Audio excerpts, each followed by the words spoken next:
Well, ladies and gentlemen, my son Vibio, those who were with me the first time, and I think if you can join me again, this would be very, very, I'll be very grateful. First time, no, I think I was trying to connect to High Life's YouTube, a High Life's YouTube feed, no, but I wasn't getting onto it. For some reason, I'm back on it and it's working now. Um, you can join right now. Okay, that's nice. All right, all right, all right. Mm. Nti wo a bit matter ni na shut up. Hey, before I ever start to show, now we show a few documentaries. I think last week we spoke more about problems I as far as youth and employment. We spoke about a lot of problems in Tika, and then we can start by naming some of the things that we didn't name escape here, but the main issue today is how, now that we've talked about the problem, I think we can suggest solutions to the problems and discuss how we can curb that. But I think it was about a 30 minutes video. It was a documentary by Joy FM as to like human trafficking, just internal. Very young girls and they get trafficked into prostitution in Accra and Kumasi, and there was a gentleman they were interviewing like he was talking about all the vices that goes on. He was talking about all the vices that goes on around Accra. He was saying, bad, it's either prostitution or petty trading, or your Bema as well. It's just armed robbery, or you try to get into the entertainment scene. And Uniskaswa is a problem. So mostly, all the vices. And with an increasing population, there are no new jobs being created. We're just having more of these people, and it's going to be a time. And an area I was watching the news, and there was a broad day robbery. I'm robbers, broad day. I think somewhere in Tema. I'm call Robbie Forex Bureau, and we are just wielding guns in the middle of the street. These things used to be, abnormal back in the 90s. But as I say, it's regular. There were people there just taking their phone and filming, running live commentary while the robbery was going on. We are kind of numb to that right now because anytime you turn the TV on, there's robbery here, robbery there. And these are all some of the, symptoms of unemployment in Ghana. And, I'll say, sir, I think let me switch my video. I'll say, so let's try and talk about that today. Mm-hmm. Right. What's on your account? Yeah, I'm talking about Kwame.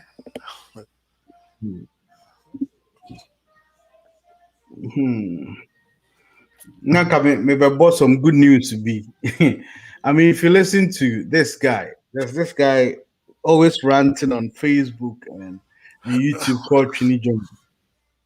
And he's always complaining about, he's always complaining about dustbin. Watching it. Always complaining about dustbins and garbage trucks. And I heard on the news, and they say like Zoom Lion has purchased, I think it was several, like the numbers were varying according to where you got the news from. But most consistent was about 105 trucks and a lot of dustbins. They're going to put it around. They're going to start from Accra and just try to do the whole Ghana. Shout out to Chinijo. Yeah, I think the government has heard him. Well, but that could not have been because Chinijo said it. Because when did he say it? And when you order a truck, there's Well, you this know how long you know how long it takes to deliver a truck. Like he has to order it 6 months, 7 months down the line. So if you look at the timeline of um well, I think supply at this point we would like to su- give him, supply yeah, we supply would like chain. to give him that, just to encourage him to go. But he wants to be truthful, so let's be I mean, truthful too. if a government, if I think if I would disagree with you on that, Oh, because Chile this guy has Jonas, been on for. Chile Jonas says he's saying the truth. So why don't you want us to tell him the truth based on his own principle? Well, for me, I think, say, if you want a truck right now, and you call a Uh-huh. Chinese factory and you tell them, say, you want 105 trucks. Uh-huh. I think this was Scania, so they will be Italian. You Yeah, call but an Italian factory and what, tell them you want 105 trucks. Within 3 months, they'll get you 105 trucks. Unless you I want a I million I trucks, and then that I, would be a I, problem. that would be what we call very quick lead time. But I doubt that you get that kind of lead time because think about it. You're not the truck are not being produced just for you. They might have other people's order on the production line, you know. But all the Mhm. same, that is not the point. The point I'm trying to say is if you know the way business work and how it takes time it takes to order something and get it delivered to you, then you know that this thing had been pre-arranged some long time ago, and now is the time that they are getting the trucks. And even with that, you said they were talking about different numbers, right? Yes, different numbers because they are ordering 500 Mhm. trucks, but they've only brought in 100. Mhm. So it is 100 that they commission. The remaining trucks will come in 10 or in batches. So Right. that tells you the nature Right. of. But the internet is going to give this to Tunisians for sure. There's Well, nothing we can do I about it. I have no problem whatever they give The to Chinchilla, internet but has already, I'm if you watch I'm every only I'm commentator on. and that is what I'm saying. Every commentator is not me. I'm only providing educative information. I don't take Right. anything away from Chini Jonas. You know, he can decide to take credit, whatever. But I'm only telling people that in the world of I think business, things don't work. these Things don't tracks work like these like that. You know. but these tracks were bought by Zoom Lion, but the Well, president had to go there to no, commission that it. you So see that that means no, something no, is no, no, pushing him. no. You don't. This is the thing people don't get. When you're a government, you don't even know how that guy got those trucks. Do you know? Do you know what deals government had to? Maybe government had to back him or stand in and provide some assurances and guarantees to whoever the manufacturer is. You don't know all that. I, So there I, are I'm, some I'm, things. I'm, I'm sure, I'm sure a contract, Exactly, I'm something sure has a gone on. contract was signed so that buying the truck, they're going to have some use for the truck and eventually going to have some pay for the truck. Exactly, and I believe So I understand that, but yeah, government still, is shout involved out to Chini heavily. Jonas. Wherever he is, shout out to him. But you see, like I said, I mean, it's good he's bringing up the issue, right? I said glass on kwa. I don't know if yeah, Krumo Mhm. glass on kwa, whether that will help us. Yeah, Krumo glass on kwa, it will be a mess. No, that's not gonna help us. Who ready? But Exactly. So sometimes, but I see sometimes every every 15 steps, yeah, that means you. I think that's well, where they got the and well, and you according to the internet. and you know what Chili Jonas doesn't understand is that we've tried that. That's Mhm. been before. Zoom Lion tried it before, and you know what people did? They will steal it and go and put it in Right. their rooms to serve as water containers.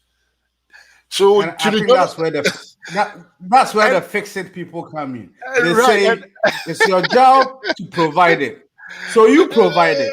It's the no, but government's job to catch the people who steal it and I, I'm I'm prosecute them. I'm So coming. catch them and prosecute them. I'm coming there. I'm coming there. So you see, that is why I say when people are talking and they forget about context, then they can talk and talk freely.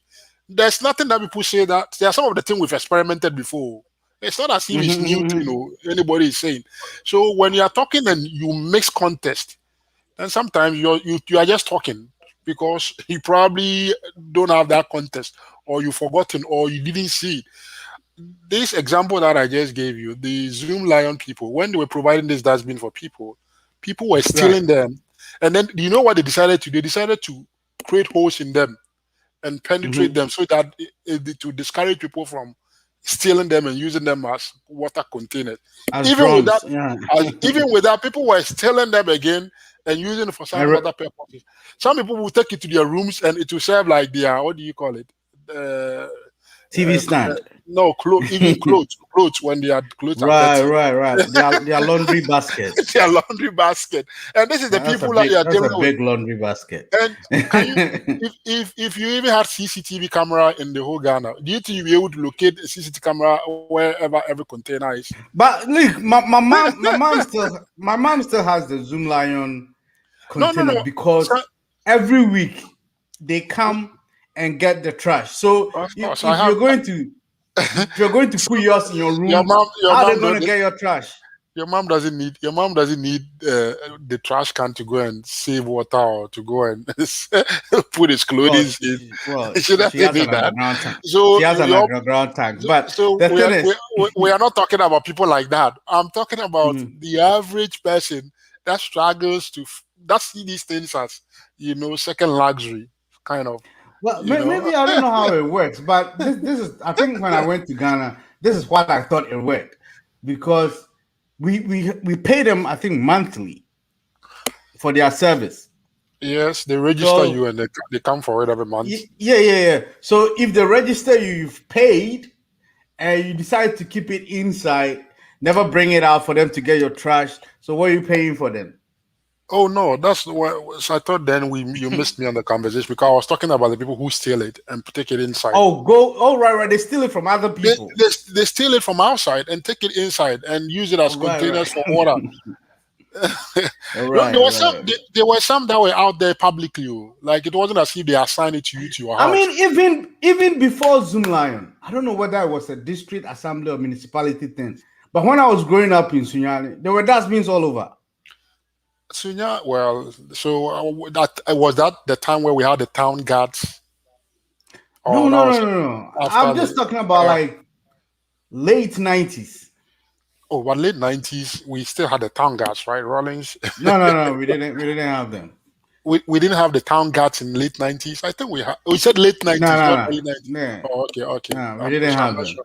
I'm not sure I about late mean, 90s. yeah, we had them like I remember we had them like the Sunyani Kumasi Road, the one that goes all the way through Sunyani. But you know, We with had all this, conversation, what saddens me, especially the case of Kumasi, usually makes me too sad.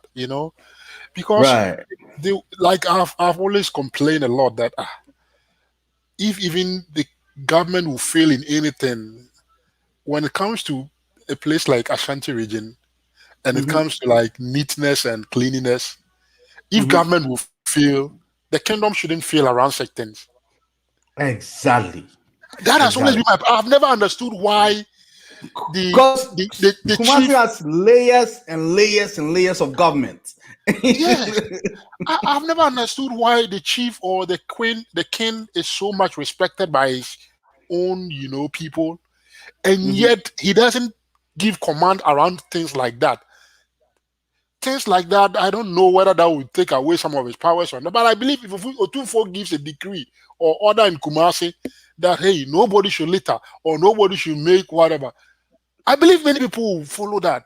And you know what? All of them will follow that. Do you know the signaling effect of that example and what that can mean for the whole Ghana? It Right. can, it can, Other it chiefs can will start emulating. Yeah. exactly, and it will spread like fire. But I've always Right. been worried. I'm like, is it something I don't understand, or I don't know. I don't know why the king doesn't give such decrees. This is not a political decree. This is a decree that everybody will acknowledge that indeed, it's beneficial for your community and for the health of the people. This should be a harmless decree. Right. Just keep your place clean. Should not take anything away from a king, right? I've always not understood, I mean, or I've always been lacking why the chief or the king doesn't use his authority to enforce such things in his own like kingdom. I believe that is one fine opportunity he right. has. I mean, I was. This is very funny. I was typing the cleanest town in Ghana, and guess which town came up? Sunyane. Well, but what I was looking for was Asin Kushia. Yeah, I think that has come up. And what you just said, what you just said, it's not the government, it's not the municipal government or the district government. It's the chief. And I believe that the chief of that town. That chief, I believe he lived. I think he US lived or in Canada. America for quite some time. Either Canada or US. Canada, Canada.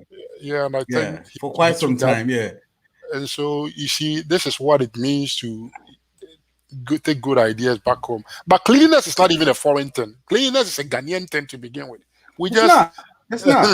We just let in the 90s, when you look at Accra and you look at other places, they were very neat communities. They were not as dirty as today. Today we've got pure water almost creating a havoc. And do you remember? I don't know if you lived in Ghana for that long. You might be a little younger than me, but there was a time, I think it was Rawlins's time, where they banned rubber bags. They banned it for like 2 years straight. Oh, really? And we were using this brown plastic. Yeah, we were using this brown paper bags. I remember the brown paper bags. Remember that? But yeah. I didn't know that because there was a ban. Okay. There was a ban. And I think along the line, some lobbyists lobbied and let the ban go. But there was a ban. I remember it was announced on GTV for like 4 months before it started. Interesting. But I think your point about the Otumfuo setting an example, because he's the most powerful chief in the whole West Africa. Honestly speaking, I've always thought that his social powers, he has not used them the way I wish he would have used them. And that is one of my biggest disappointment when it comes to his powers, because I think that he can do more to help the people of his kingdom, and that will have ripple effect beyond his kingdom. Oh yeah. And I believe once you start doing it, it will.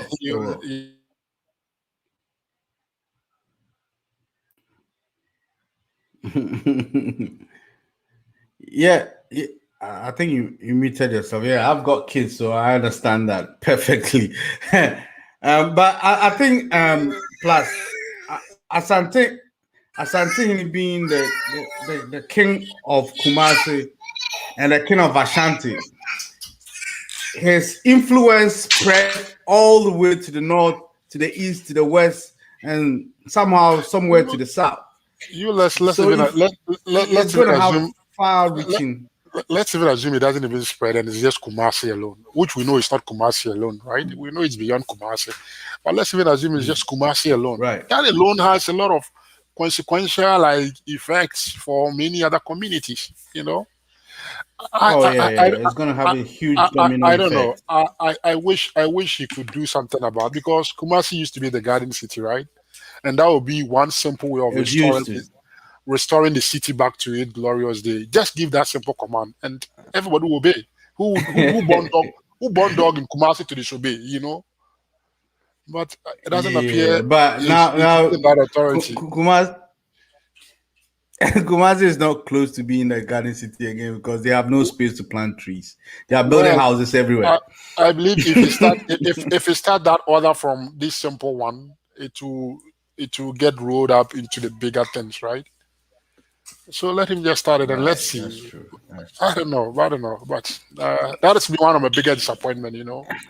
Otherwise, I mean, because this is not something when you need money per se to enforce. You know what I'm trying to say? Because your authority the authority and the respect that you command, it flows naturally to your people. Once you say it, naturally your people, at least 90% of the people in Kumasi will be bound by it. Even if some people will disobey, they will be fearful that their neighbors will report them that you disobeyed our king. You get what I'm trying to say? Plus, it's going to be very effective in Kumasi because they are very powerful chiefs just within Kumasi. Exactly. And so if Asante says anything, it goes all the way down to the grass, That is how powerful. I mean, that is how a chief has to use his powers to help his people. And they still look at you are not creating a burden on them. You are helping your people help themselves, save cost, save the congestion you have at your Komfo Anochi, and your region will come be able to save a lot of money, and it has ripple effect for your development. And I think that Mm. the king has to consider this wherever he is. And I know Trini Jonas has also talked about the powers of the king Uh, not being used in the way that helps his people. But I right, respect right, right. I I think respectfully Trini want Jonas, yeah, I Trini Jonas will respectfully be the worst person to try and advise.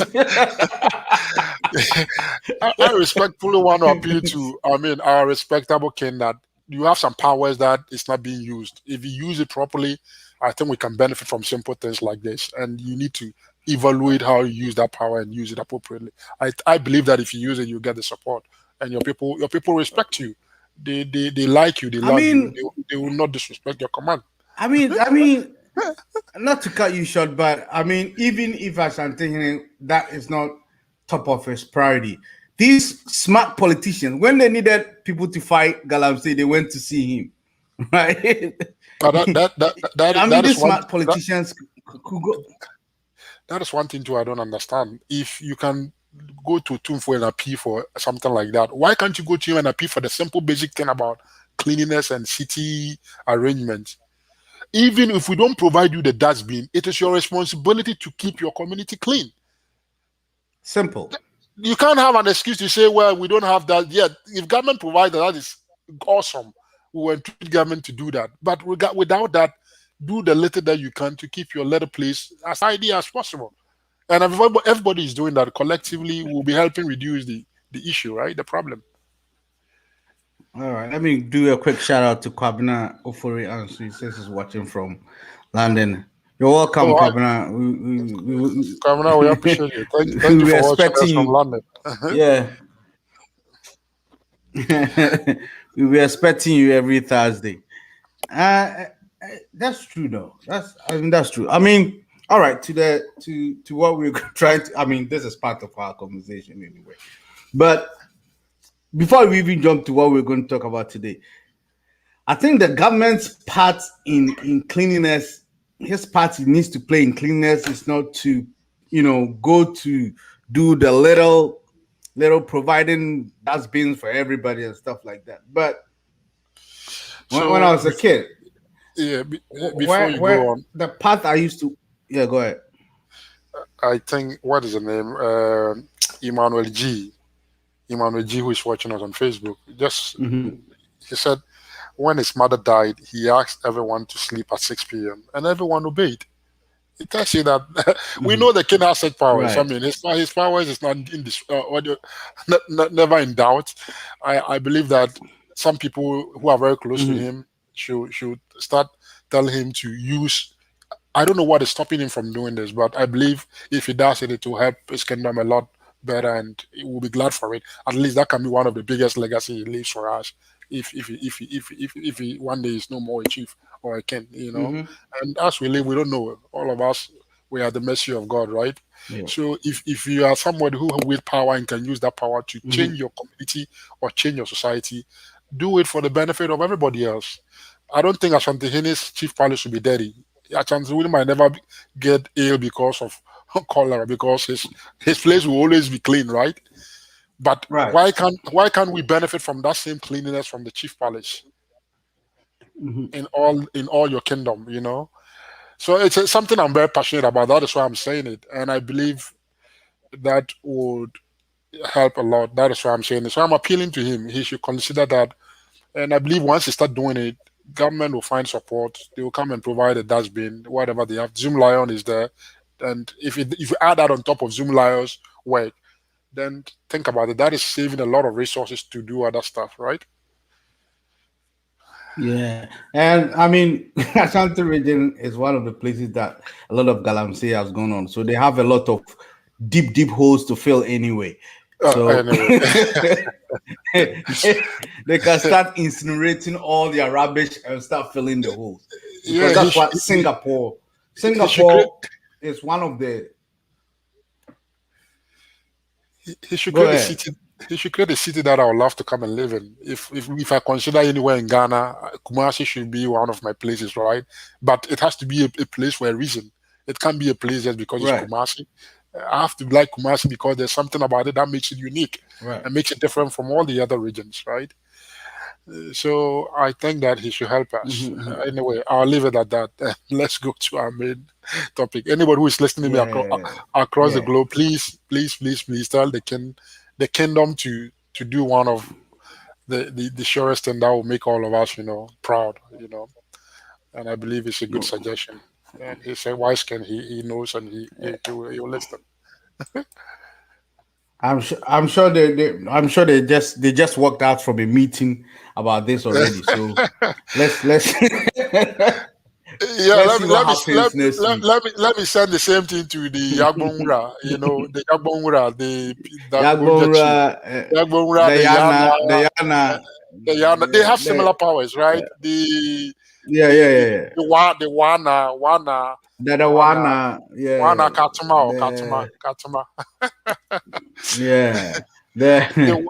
I don't know upper east. What do you have? Which other chief is very Me, I'm from upper Upper east? West, so it'd be Wana. I don't know. Oh, you Upper speak East will Wala. be the yeah, no, no, no. I'm You don't supposed to speak be Wala. Dagati, but I can't speak it. Oh, and the back bankai eba. I know Ayiribesun. Oh, Ayiribesun. I can't come out. Okay. I even some that tell you. That's fine. I'm fine. Ebesun. Ebesun. So I know all right. Ebesun. Yeah, All Ebesun. right. And the Yeah, I know banga that part. what? And Anyway, running away from that before my mom watches this. running away running away from this. I mean, unemployment is very serious. Governments who back in the day used to be the biggest employer in Ghana says he's choked. He doesn't need anybody. He's just trying to even get rid of people. So so how do we go forward? A lot of us are migrating because we don't see any prospects. Kids as young as 8 years are into vices trying to make ends meet. 8 years old doing prostitution. Or last week, I mean, I showed a video of just girls under 16 in a gang of robbers, and something has to give, you know. And I'm wondering how are we going to tackle this? uh, Kwame, I think that we discuss something we call under, like I'll say, under potential, right? Like we are Mhm, underutilizing our potential as a country, even our human resource. I always tell you, if you want to value how much we lose in terms of not being able to use your microphone or energies, just use yourself as mhm, an example. Look at the value, how much value the America, your productivity in America pays you, mhm. the value of Kwame in Wow. America, and compare that value of Kwame in Ghana, if you were in Ghana, Yeah. and Mhm. strike the difference between Yes. the value of your productivity in the US and the value of your productivity if you were in Ghana. And on Right. average, just multiply that by how many youth do you have? 7, 8 million youth. And Mhm. that is how much Ghana is losing each year. I mean, we are more than From that. It's 40% of the population. I just want to be I just want to be conservative. Just Right. not be very conservative. Just Yeah, be it's take about that. And then 15 million or something like yeah, just that. take 50 million, what about 10 million, and just multiply that Right. number. That number by the number of years that if you were in Ghana, you would have been unemployed. And then right there, you can have a good sense of how much GDP we are losing, how much Mm-hmm. underutilization of the wealth of our people we are losing. Mm-hmm. And Kwame, if you strike that number, you'll be you'll be very, very alarmed with yourself that we are wasting away a lot. And these things, they add up, they accumulate, right? Over time, they are Mm-hmm. adding up. Over time, that is a lot of opportunities that you've left behind. The world is not waiting for you. When you were leaving that behind, some other countries were rolling the benefit of that over and over. Mm-hmm. You, if that happened over a long period of time, you know how many years it will take to catch up. But Kwame, I A very bring you long good time. news. I bring you good news. There's one good news that has broken that chain, which Good can news help, is good. Let's which go. can help us, yeah, which can help us catch up. The good news is that technology is becoming an enabler. It's becoming Hmm. the leveler. It's Hmm. becoming the platform that sends opportunities to people wherever they are in the world. It's becoming more like it's not limited to a geographic space, right? So Hmm. technology is creating that one global space. Unlike before, you needed people to move to take advantage of opportunities, right? Right. We're going into that era where technology is not requiring that you move. You can still be in that small village, wherever it is in the world. And once you have the right skill set and with the right, architecture of technology put in place, you can be employed by any company that is seeking your services. That is where we are going. So maybe that is where there's hope. But Kwame, hope doesn't come because you wish for it to. You have to work No, and you have prepare to yourself. plan and work for it. Well, that brings me to one thing. See, every conversation we have takes us straight to the government. Now you're Uh-huh. talking about the world being a global village. Every company anywhere can hire you. And if a company in Australia wants to hire somebody in, let's say, Sunyane, my beloved town, the internet in Sunyane is crap. This person will be working remotely. Let's say this guy is a Cisco guy. The infrastructure is barely there. So the enabling environment to help these kids, start trying to join the workforce around the world is going to be a problem. Kwame, that is why usually I tell people that if you don't know and if you don't understand how the world is structured and you Mhm, continue to live in your ignorance and don't mhm, utilize the power that you have to cause changes as and when they are required, then that is a big problem. That in itself, it's a crisis. And that is why I sometimes I feel like we, the folks that have the opportunity to sit in both worlds, when I say both worlds, you know what I mean, I coming from understand. that Yes. that part of the world and also experiencing that other very developed part of the world, we should be providing some good education and good information for people so that people will know how to make the right decisions, right? Kwame, Hmm. with what I told you, that is how the world is going. If I were probably in my village, I wouldn't appreciate the extent of this knowledge that I share with you. Right. But because I'm here, I can appreciate the extent of that knowledge, right?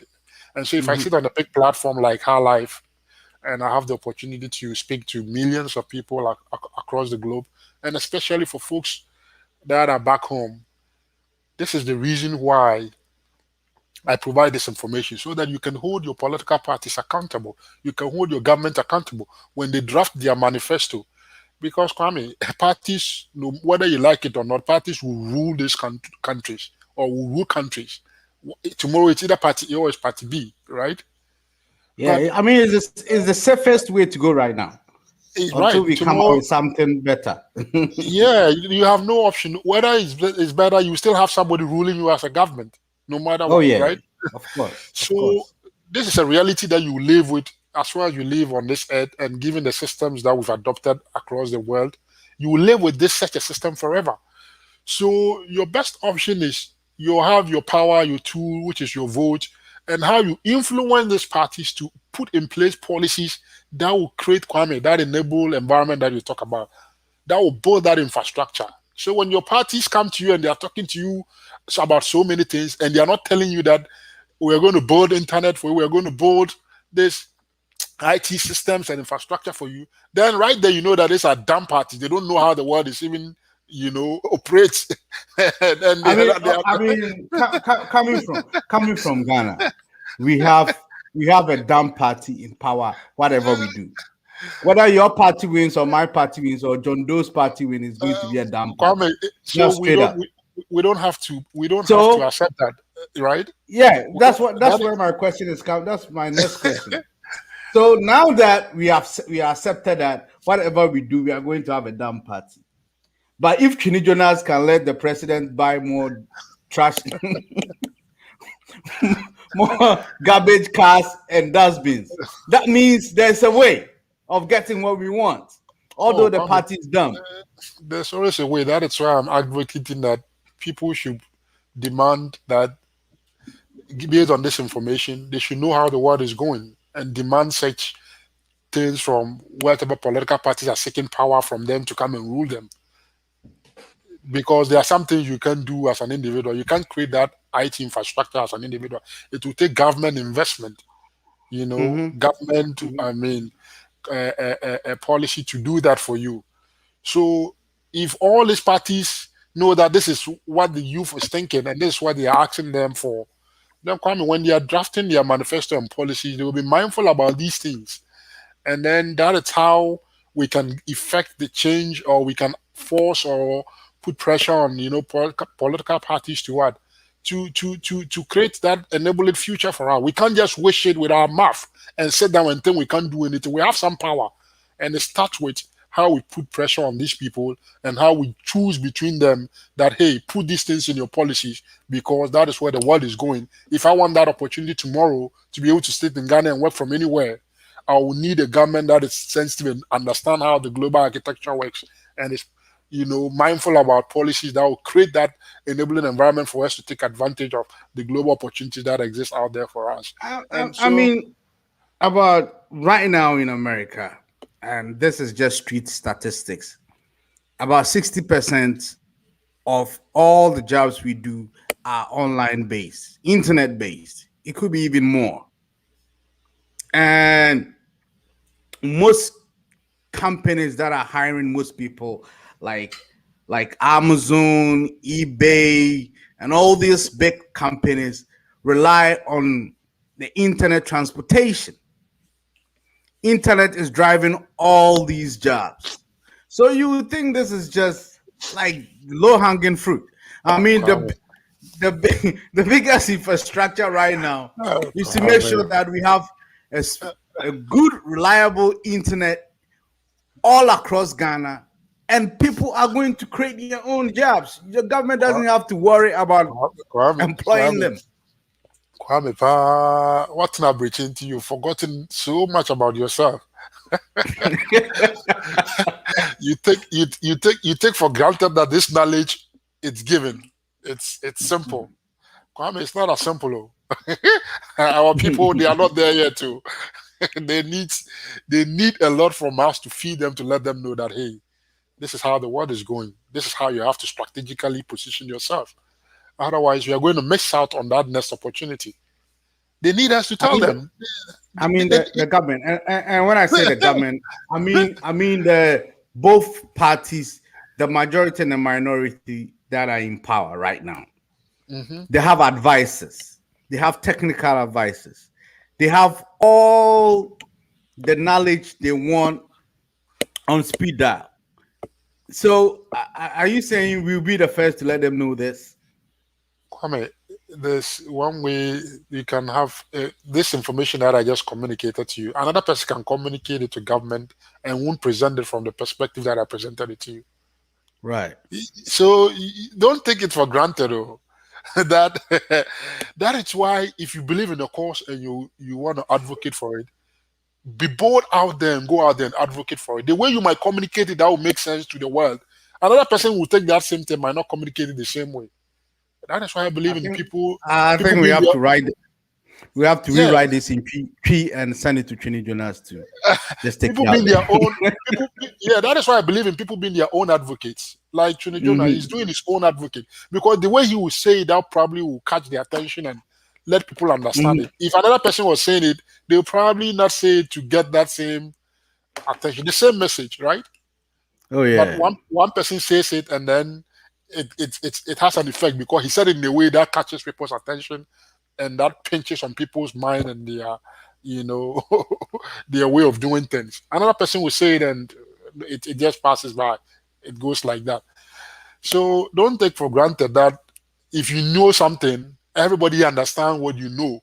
Because you know it, you think it's that simple, it's easy, that everybody will grasp it. When no. I You mean have to. that's I mean that's why that's why we that's why we have a well educated, well traveled, high valued people in government to do this thinking for us. You know what I Kwame, mean? Because oh, you I remind me. think the Ghanaian government is so into taxes that, I mean, this can be done so easily. If you tell all the communication companies, MTN and the Vodafones and all that, if you give them a tax break for a year, they will do this for you. Kwame, I'm watching Real Energy Ghana. I said I'm watching you live from Takwa. Thank you for watching us from Takwa. Shout out Kwame, Real Energy. Tafa.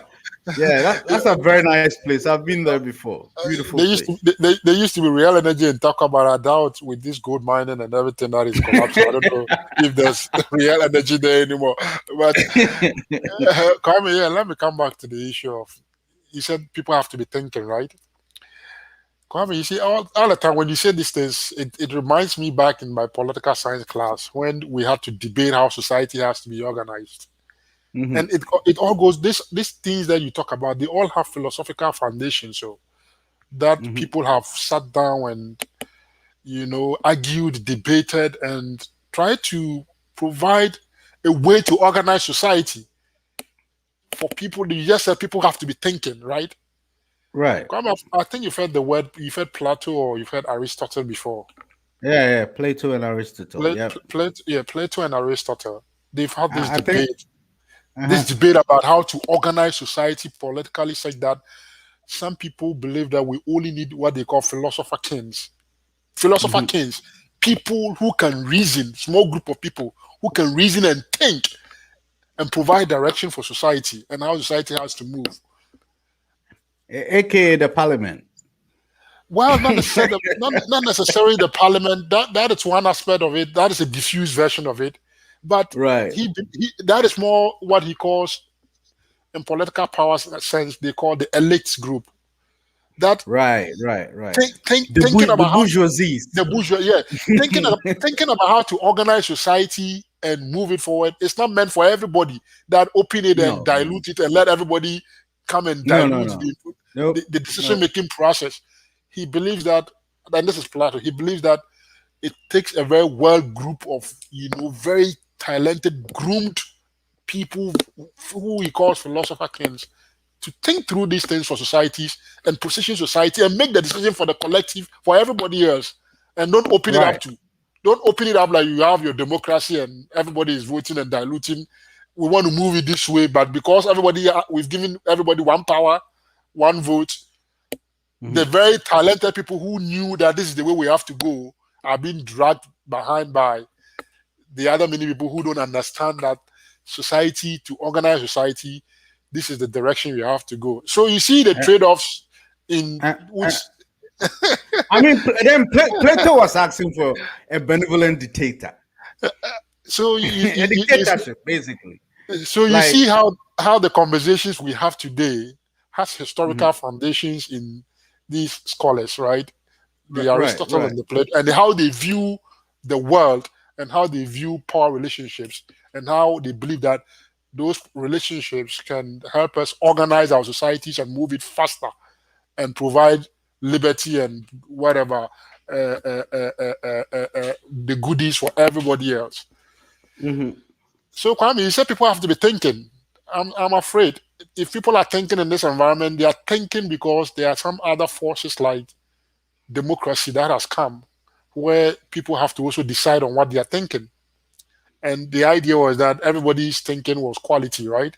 If many people are thinking in a certain way, then the idea is that it's more qualitative than a small group of people thinking. But I mean, that wasn't my point. My point was that we elect. The reason why we elect a government is that we know we cannot all rule at the same time. uh-huh. All right, we are going to have divergence, like an a galaxy of ideas coming in, and we are not going to get it narrowed and refined. So we let 3 or 4 people tell us what they want to do, and then we choose one group and say, okay, we think you are forward thinking. We're gonna give you the job for 4 years, make it work. I think that's what democracy is about. So it's a bit of what Plato was saying with a bit of what populists will say. We just give it to one person. We think you're smart enough. We give you some time, make it work. And I'm thinking if a lot of government after government are complaining that, well, we cannot employ all of you. We're even trying to get rid of some of the people here because we are spending almost all our money paying them.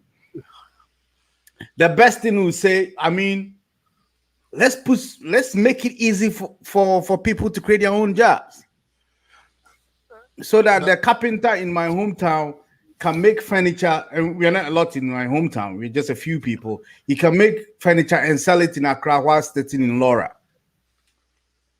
The part, yeah. I mean, Kwame, ideally, if we get there, that will be fine. And Kwame, And I'll it's bring you back. easy. I mean, I I'll, wouldn't I'll, say that's ideal. I mean, Kwame, this is very simple. Kwame, no, I'll bring you back to something. I always try to tease some of these things from you. Kwame, you've heard about the Mhm. word globalization, right? Yes, I have. Globalization. Do you happen to know the argument for globalization and why some people believe that we need to open up and then let the whole world compete? And do you know? I hope you've heard about the argument for globalization, right? So I the idea think was I that have. okay, Mhm, the idea was that they had in the old system they had what they call the mercantile. I think that was the mercantile system trade, where mhm, what used to happen was that business or trading used to happen within countries, right? And then countries realized that Kwame, to make what they call the comparative advantage efficiency gains happen, mhm. let's open up the world and let if I can produce something, let another country try and produce the same thing, and let's see who has the least cost of producing that thing. With the idea that if the country that has the least cost of producing that thing can produce more of it and sell it to Mhm. the rest of the world, then the rest of the world can buy that good at a cheaper price, right? Right. Which also Makes means that sense. the world, which also means that the world would have saved resources in producing that good because you have the best person with the best system and technology producing the quality good at the least price. So Right. from a welfare, I mean perspective, the whole society gains because we are using resources efficiently, effectively. Mhm. Very nice concept, very nice. I mean, who if somebody sold this to anybody anywhere and they are welfare minded, I'm, they will agree and they will yeah, say yes. I'm going to buy it as a I'm going customer. Yeah. I'm going to buy it. Let's go with it. Kwame, Mhm, unfortunately for some other people in the rest of the world, what they forgot was that if you did that, some people would definitely be left out, right? They can't compete at that efficiency level. You know what I'm trying to mhm. say? Which means Right. that they will never get to produce anything quality. They will always have to depend on some people for it, right? And unless the Darwin theory takes its course. Kwame, so you see, you see how sometimes good ideas can conflict with our existence and the way we see life. And Yeah, so roger that. we accepted globalization, and at some point, we realized that some people were winning in the globalization space. They said, "Oh, we can all produce and sell to anywhere in the world." But Kwame, how many people are able to produce and sell stuff that are in high demand across the world? Not many countries are able to meet that standard, especially developing countries. So that was where the world trade came in. The world trade said, "Okay, we're going to take all these barriers from trade so that you can trade anywhere in the world." Kwame, very soon we realized that the trading rules that were put in place was not fair for some people, and they started complaining.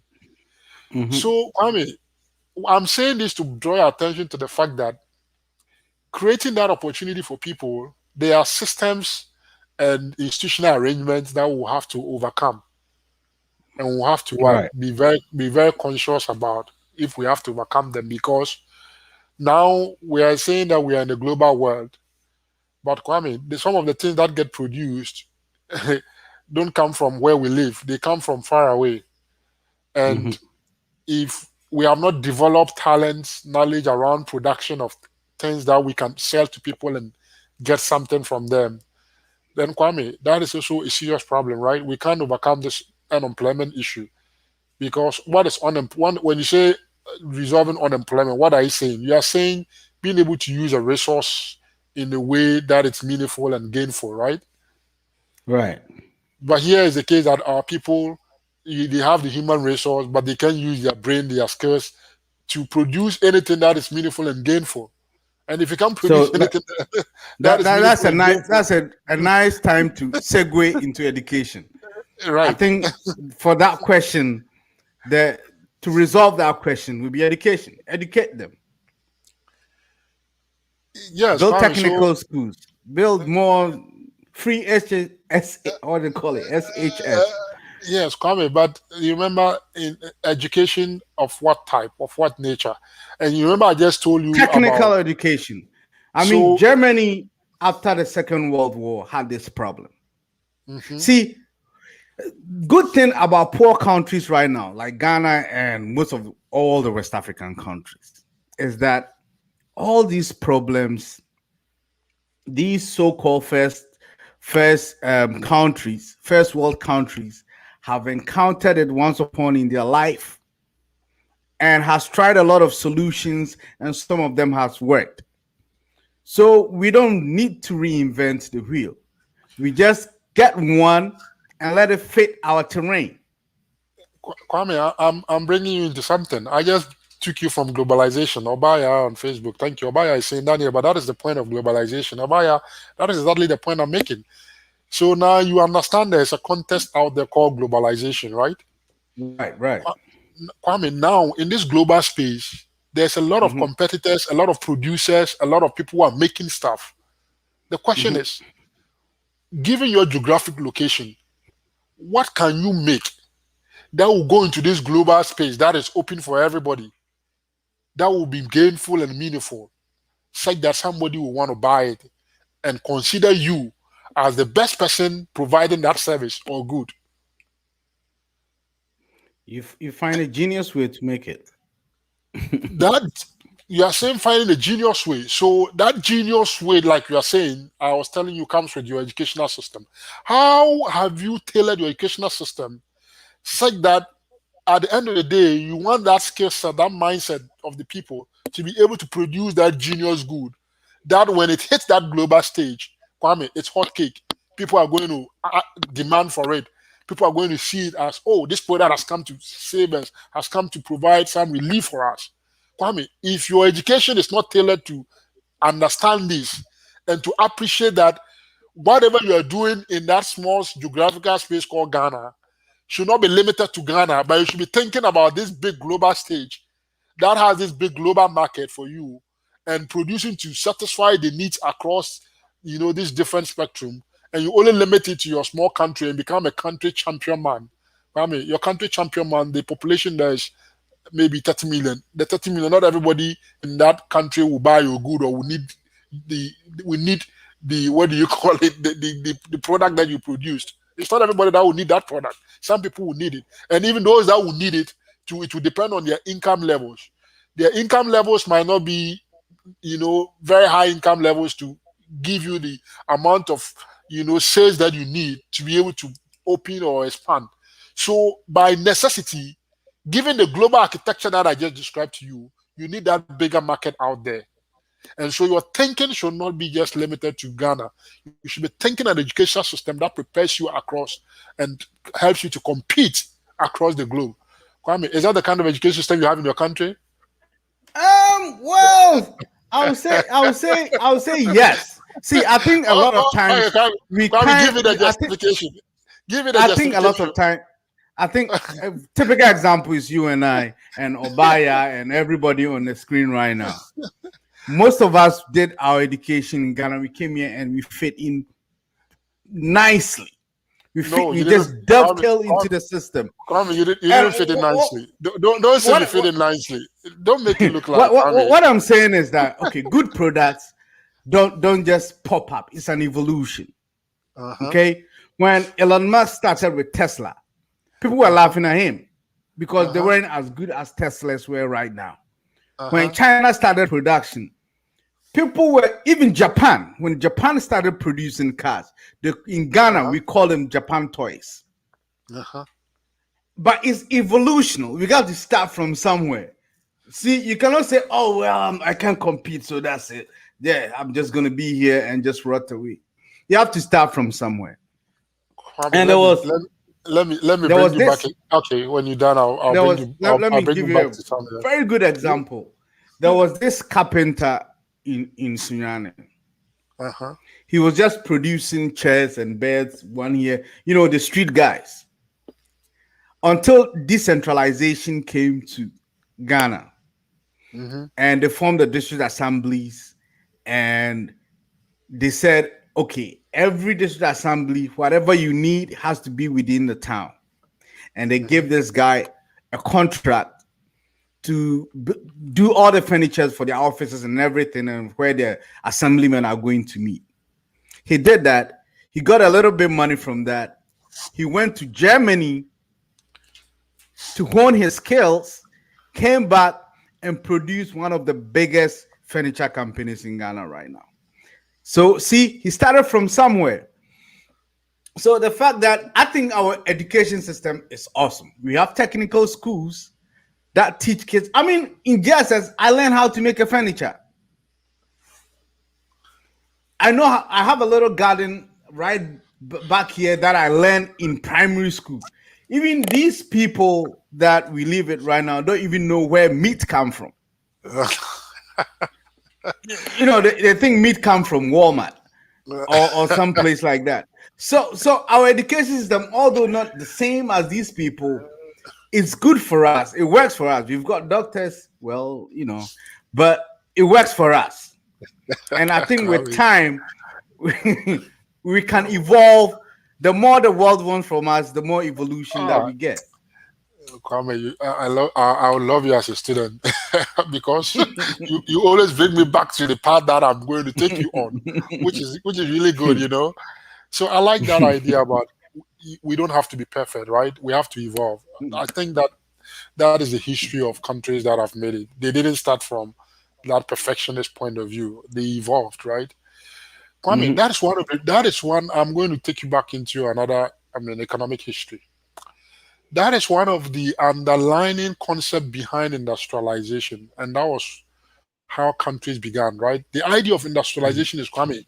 When you start, where you have this comparative advantage, like I talk about, when you start from those places, with time, the idea is that you perfect that process, and therefore mhm. you iron out the inefficiencies, right? So within that time span, you become perfect at what you do. You become very good. You become a very good producer. Can produce at the least cost, and you can have the efficiency. And you take over. You begin to produce good items, and you sell to the rest of the world. That was the reason underpinning Kwame Nkrumah's idea of industrialization and state-sponsored companies, hoping that our people will perfect the efficiency process over time. Some will not work out, but at least for the most part, we will learn through mistakes and correct them and move on, right? Mhm, mhm. But what what happened? That whole idea of evolving, Kwame, we couldn't evolve properly, and we got stuck. These companies went down, we went down, and then since then, you see that we've not been able to come back, right? And I, the people who, see, for that is a very bad example because we all know the reason why those companies did what they did, because the architect of the company was forced out, so the Kwame, how vision about wasn't complete. so our vision was reliant on one person? Is that what you're saying? That was what caused us. Exactly, Plato. You forgotten? I mean, but the person who had the idea had a very good idea, right? Very philosophical idea, nines on paper, nines, but the execution. So we'll come to execution.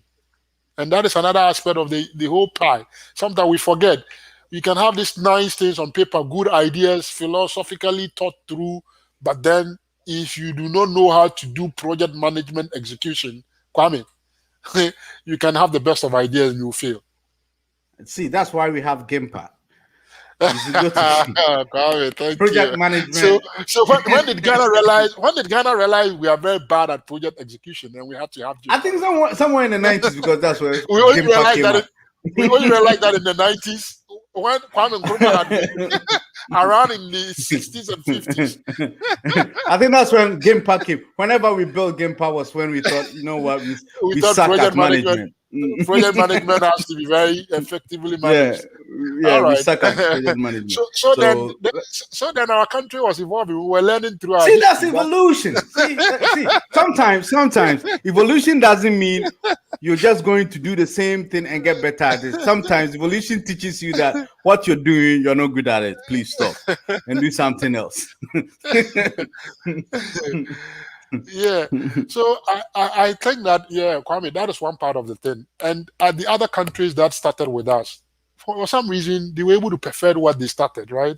They were able to Right. evolve. You just mentioned the Toyota, the North Korea, I mean, even South Korea, sorry, not Even North Korea, Malaysia. even Malaysia.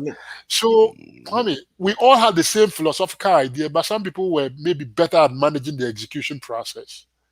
And then they evolved, and today they've they've been able to take over the production of the very things that we started with them at more efficient levels than we did, and we are now having to go back to the drawing board. Kwame, I say that we might have missed that opportunity in history, but our opportunity is to now begin to also perfect the IT space, that industry, Right. perfect to also start getting in there quickly and training our people with time and let them perfect the skills. And with time, Kwame, the next gold mine, which is the technological war that is coming, Kwame, if we start now, we will win that war. And the production of goods and services will no longer be dependent on old technologies or old, what do you call, industries like you had, in the Industrial Revolution, or like Nkrumah tried to start with our Tema Industrial Hub, the Malaysians, and all the other people that went ahead of us. Kwame, we will now be using technology as the brain to manufacture all these things. And if we start that evolution process now and put our people through that process, Kwame, I can assure you that in the next 20 years, we would have surpassed this other country because we would have found that new method of doing the same things in a more efficient and better way. And that is where I think that we need to be focused on if we want to win the next global, what do you call it, markets or next global competition. So are you saying we should totally give up agriculture? Because I mean, Kwame, what I'm saying permeates every aspect of our life. It permeates agriculture. At some point, we're going to be using technology to get into even how we produce food. And in America here, it started happening. People are using technology to produce, grow food and stuff in quantity. I'm not sure about what do you call it? How did they call it? Is it GMO or what is the name? and You know, GMO, GMO or but whatever. I'm not I sure about mean, that. see, I think at this moment you are just pontificating. You're just Plato right now, telling. But Kwame, your mic is off. Kwame, your mic is mute. Sorry. Your mic is no, yeah, you can. So I think right now you're just pontification. You're just telling us what works on paper, what we need to do and stuff. What I'm saying is that now, at the present, we have a government who seems to have a listening ear. He wants to listen and he wants to do something. All right. Where do we start from with this whole IT thing? Where do we start from? Kwame, what I would say where we have to start from is start introducing our kids early to, you know, I would say computer programming, coding, because Mhm. everything we are going to be doing, we are going to be automating stuff. You've heard about robots, Kwame, right? Yeah, Robotics. yeah, I have. And My alma mater wins it all the time. you are you are seeing it. You are seeing it as though the world is joking, but you'll be amazed. We'll be getting there soon, right? I Robotics. think we're already there. I mean, Okay, but it's not in the face of people like that. So people think it's a little bit far away from them. But like you what said, we're doing right now is even robotic. okay.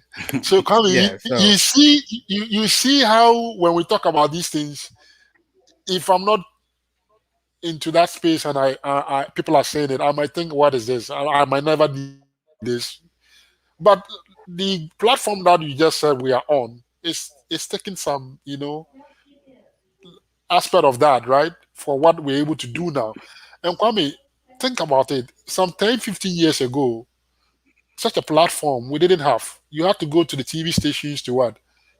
To buy space to do what we are doing. Hmm. Do you know how much that would have cost us for just the number of time that we've been here talking?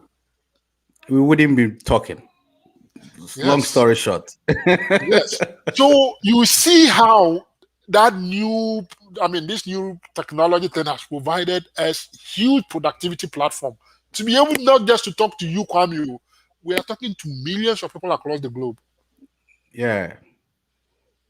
We are able to provide education to millions of people across the globe. We're able to send the same knowledge that before it will take me multiple mediums to reach people. The cost of that, cutting through all that and sending that information. Maybe I'll have to write it in a book. You have to come and buy the book. How many people will even have time to read? I don't like reading. All right.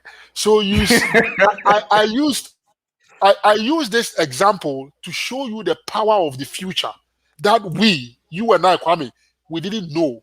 It took who developed the internet, who developed the system that we have, Facebook. It took somebody some 20 years ago to start thinking about things like this. And today, Right. that person is sitting somewhere and enjoying the fruits, right? And you and I are See, participants. so I think, Daniel, I think that's going to take us back to infrastructure. If I want to invent something in Ghana right now, and let's say my other hometown, Brekum, I live in Brekum, the internet Oh, there is crap. uh-huh. Okay, that's where I come from. That's where my dad comes from. The internet there is crap. So let's say I'm the young Bezos. The idea of Amazon comes to mind, which is like ripping off eBay. That's what he actually did. So Is that company still around? it's still around. Wow. I Yeah, wish them people good luck. with nostalgia just goes there to just get I some. see. But I'm thinking about that. Okay, I'm gonna start this company. There's this product that I can create very cheap, but people in Brekum are not going to want it, but people in Kumasi and Accra are going to need it. And I don't have enough money, but I can produce it and just send it by bus to who wants it. I don't have money to do advertising, so I have some computer skills, so I'm just going to write a program for that. Internet is crap. There and then, the same day that I thought of that, if I'm a smart person, I'll kill it the same day, because what is it going to run on? So that's why I'm saying that it's so easy, because we already have the towers everywhere. We have phone towers everywhere in Ghana, which is going to give us cancer anyway. Once next, in a few years, but we have it everywhere. So all the government has to do is that, what, AT&T, MTN, Vodafone, and Kasapa, and all of these guys. All right, I'm gonna give you a tax break for 2 years. Make sure there's free Wi-Fi everywhere, or like easy access Wi-Fi everywhere. Wouldn't that be a good start? Oh, Kwame, if I had a government that was just thinking like that and providing that infrastructure, Kwame, as far as I'm concerned, my support and vote will always go to that government, right? Mhm. Because I feel like that is what is going to create that opportunity and liberate them. But here is, Kwame, as you are trying to provide this infrastructure, you cannot starve your people. There are so many other competing needs you have to satisfy, right? Healthcare, Right. food, road infrastructure. There are Garbage some other trucks. complementary things that has to come with that, right? So that Mhm. brings about the issue of resource allocation. But Kwame, in as much as you have this limited resources, I'm saying that make an effort and commit more to this other part, because this other resources that you are creating in the future, it's going to be your springboard to Mhm. prosperity. Mhm. I'm just trying that. I'm not saying stop all the other things. Yes, I know they are competing interests, but if you are strategic in your mind, Kwame, it's just like when somebody thinks that he wants to buy a house or build a house, he's not Mhm. sacrificing everything else in his life, but he's making more commitment and putting more resources down for that future purchase, For right? that, that's true. That's true. So that is the mindset that I want us to have. I understand we are cash strapped. We need money for a lot of things. But Kwame, can you see an effort in that direction? That shows that we are strategically thinking about the future. That will provide that platform and springboard for our youth and our people to be able to leapfrog the rest of their colleagues in Africa and create and be ahead of the game and then be the next billionaires and billionaires on the African continent. That is the mindset I I, want to see in our government.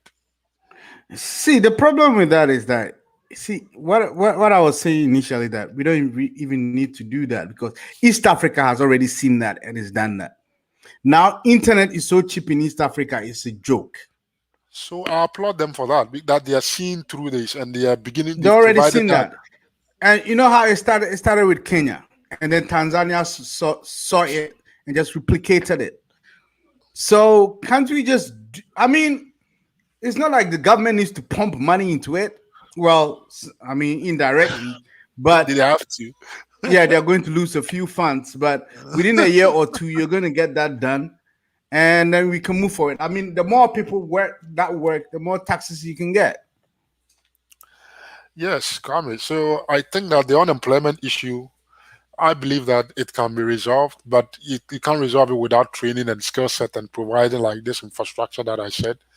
You need that because I mean, in this world, Kwame, do you have watchmen in your? You are here and maybe you have a camera in your home back in Ghana.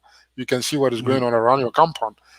You don't need that watchman that you used to have in the past to guard your house in the night.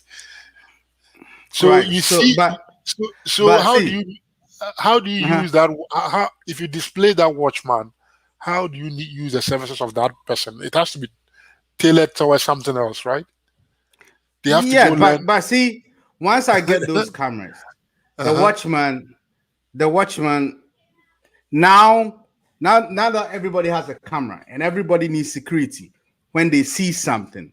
Now the police will be open to hiring more. So the watchman gets a job, get a bump up pay and quality of life because he joins the police service right now.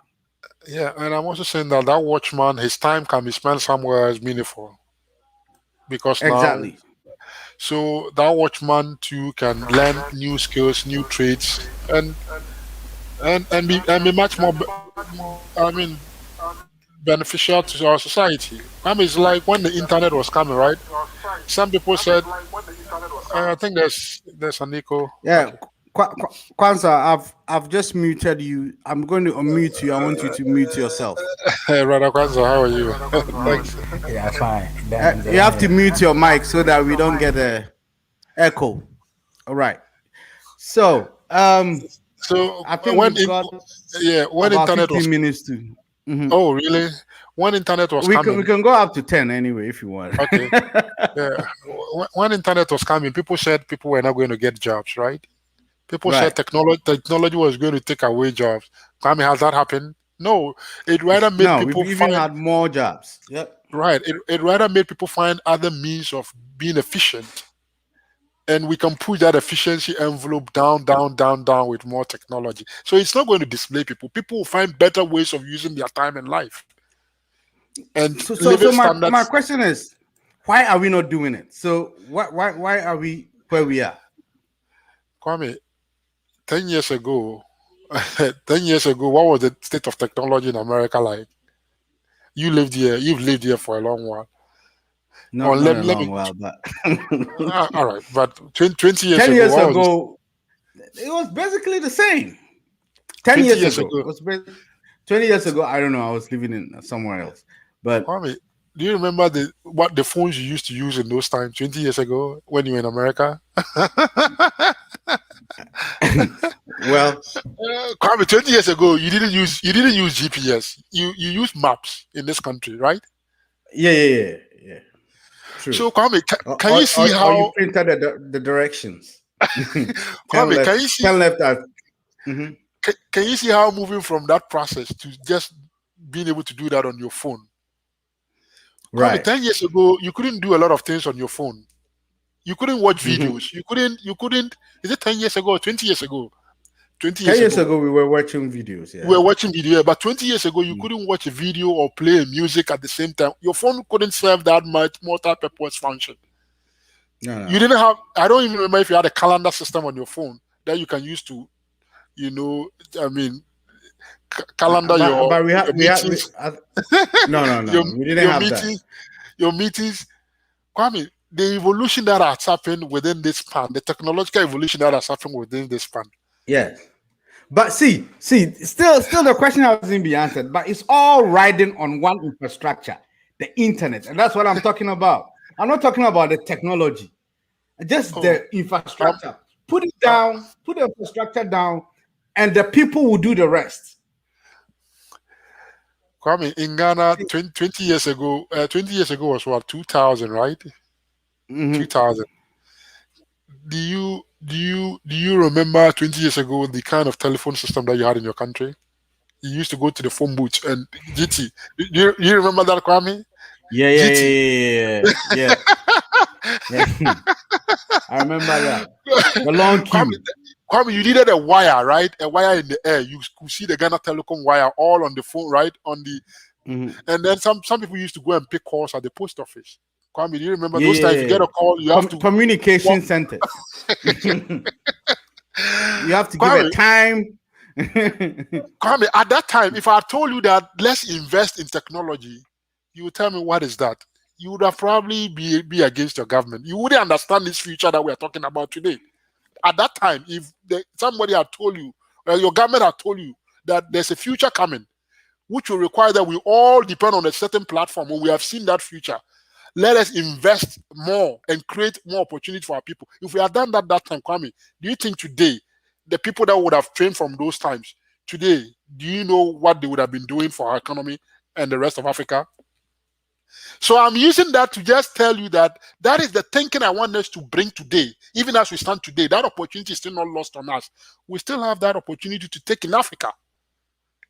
If we can't compete against the US, you forget about it. But for Africa and the vast resources that we have, with this African continental trade coming on board, Kwame, 20 years from now, if we start and we let people understand that there is a future that is coming that is going to create a technological platform, let's invest in our people now in that space and get them prepared for that future. If people can relate what I have told you and they will find it easy, Kwame, then they should be putting pressure on their government to start doing investment in this place. You can't just say it with your mouth. You can't just wish it. You have to invest in it. That is what people don't know. Africans, we think that things will come to us by, what do you call it? Mukane saying, things will come to us by some. No, things don't come. Mana is going to fall. It doesn't work like that. You have to plan and invest in it. That is the problem our people have. They think that all you need is Obinim sticker and everything will be fine. Anyway, Kwanzaa, please chime in and Bremna what you want to say about this? Bami. Me chat with you for no washer for so. Yeah, Jodo. Oh yeah. Mr. Amponson Akasa, brother Amponson Akasa pa. Yankasa no me say mpanyimfo na wo leading no I am to say nya dia wo bo hen no senta make ka nya dia wo bo hen de wankasa no resources who get good arable lands in the dentina technology nyansa in dia wo dudu ade especially bits agriculture no we dia wo bedidi wo ye dempo wo bedidi. Very true. Mudia banchi nankasa pesi nankasa banchi nankasa yafa banchi a nyoma yede banchi ye no me ba na san yede ye bia yede biscuits yede crackers nyoma bebre na omode banchi keke o food production ni factories na de banchi keke yede bi ensa yede bi sam yede bi biscuit yede bi nyoma bebre banchi no so ye bia no ya asas no so ebo. Right. In the no and no so no chise no so chise no so a kind of political party. Ghana no ade e o man new NDC NPP NDC chise menti ase edwuma mpo na yafa boys nya ya chise e kofa NPP for in a alligator boys na say delta boys na Alligator boys, the Florida long. What is the American money? I didn't know. Say, you can't say me say shut up. No more buy rubbish. No book review. No, that's true. Yeah, because Obi says shut up. I mean, shut up. Nkame me kusuye nyansa fa ni business ni wosika kakra. Nkama ba US abeso mo ye den na mo share mo business ase 50 cent money Jay-Z na the how did they become where they are? Are they into business? Are they into product? Are they be omo ton no wodin no? Ndi me pe platforms are making me business be called the whole of Africa. Me mbe politics o from my member. Adwin no say ye ho adwuma. Nti me catch cuisine say me. O catch me say me ko gina so them this time. Me ko bomba 12 o'clock. Yesu luba Muhammad makasa wadwin ye adwuma. This time sorry I kono wa me 30 minutes ni apon sorry. Abofo mu pe me say the whole sorry nam ye the 5 minutes na bomba yo. Onu bono obi boni. The 5 minutes the whole congregation now. Remember I say I saw kwa mpa born na your homework. You take it home and okay, a child there. Mpa born your homework. You take it home and go and do it at home. So you don't waste time in the church. But anyway, but I think Obaya so back to now Obisa Daniel question. So let me resend the link. Now,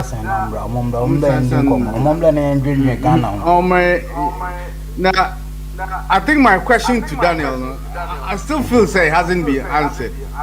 Say technology no. Mami me too kakra na we could. Why me too? Instead of I'll wait me up anytime. Me too. Technology, I just want to know, Daniel, say, like, Obaya, we don't need to reinvent anything.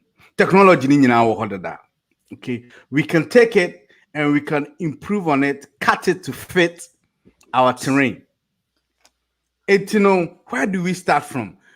We don't need to invest on a future thing coming, like you explained. Say, come on, phones on. We could have invested in the internet then, but now no, the internet is not good and core baby yet. We have at least 10 or 20 years on it right now.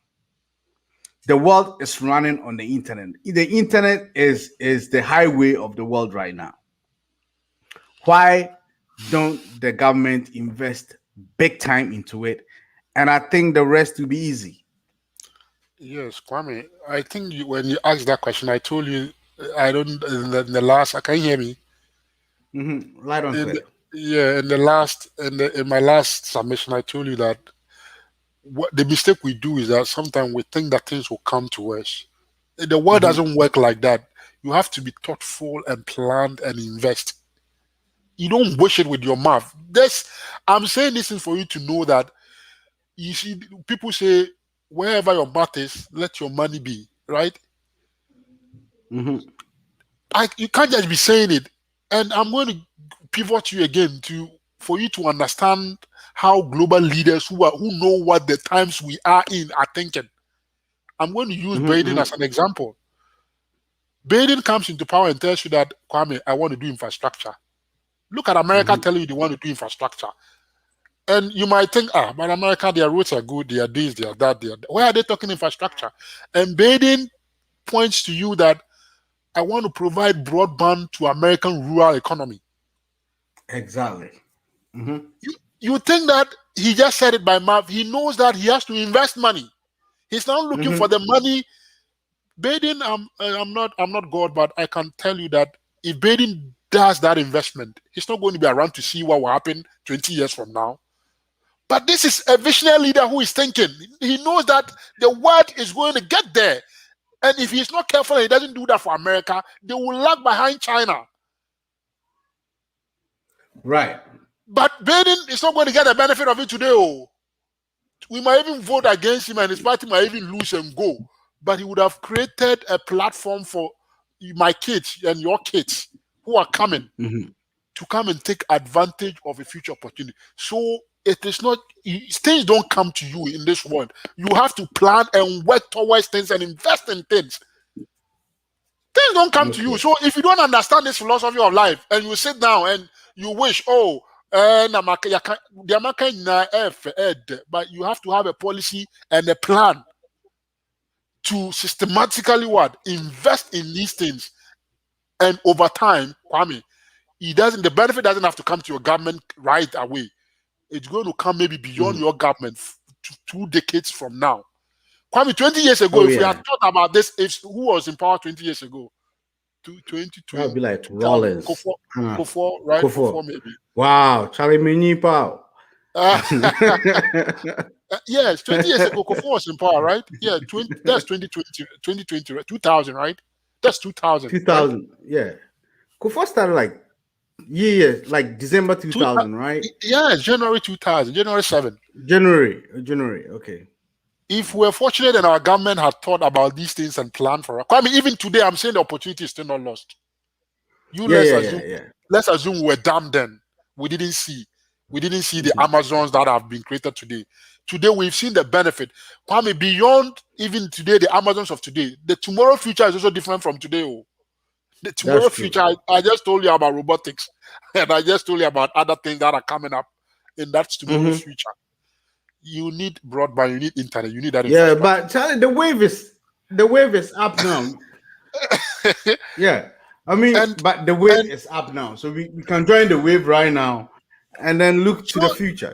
So let's invest, Kwame. Let's invest. If we do the investment, Kwame, people from some of the African countries that are good and very talented will find our country the place to come and cultivate that talent and build millionaires and factories and be inventors. And you get what I'm trying to say? That opportunity in Nigeria, I know exactly what you're trying to say. That opportunity sits with us. We have that opportunity to attract the best talent from Africa to come and live in Ghana, and because we have developed, we have the systems for them, we have the infrastructure, they'll come and live in Ghana and try and be billionaires, and you get some of the, Mark Zuckerberg and then the Bezos and then the Teslas coming from. That is how you breed an ecosystem. You get what I'm trying to say? And you build your future. So, Kwame, you have to be strategic and think about it. I believe if we make this investment, there's no way we will lose out. We will win the next global, what I call industrialization. And it's there for us. Thankfully, at a time when we have brought in the African trade, common area after. You get what I'm trying to say?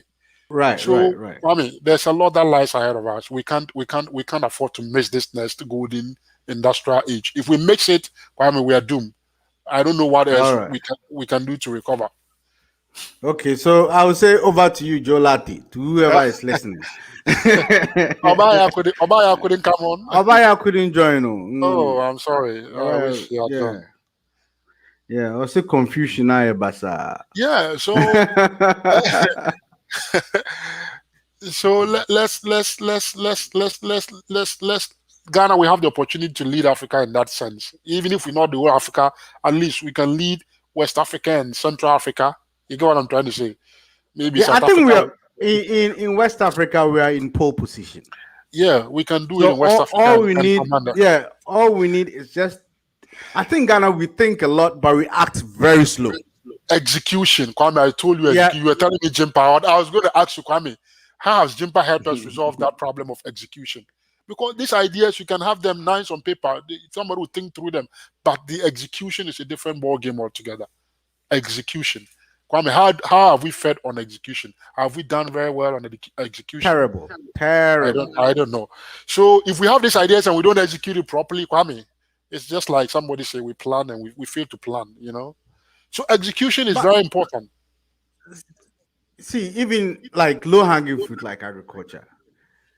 I mean, if a champion, the comedic president that we ever had, could have a system that could take us from what almost self-sustaining as far as food is concerned, why can't these so-called smart Oxford, Harvard graduates presidents and governments, just because at the moment we are importing at least 2 billion worth of rice into the country every year.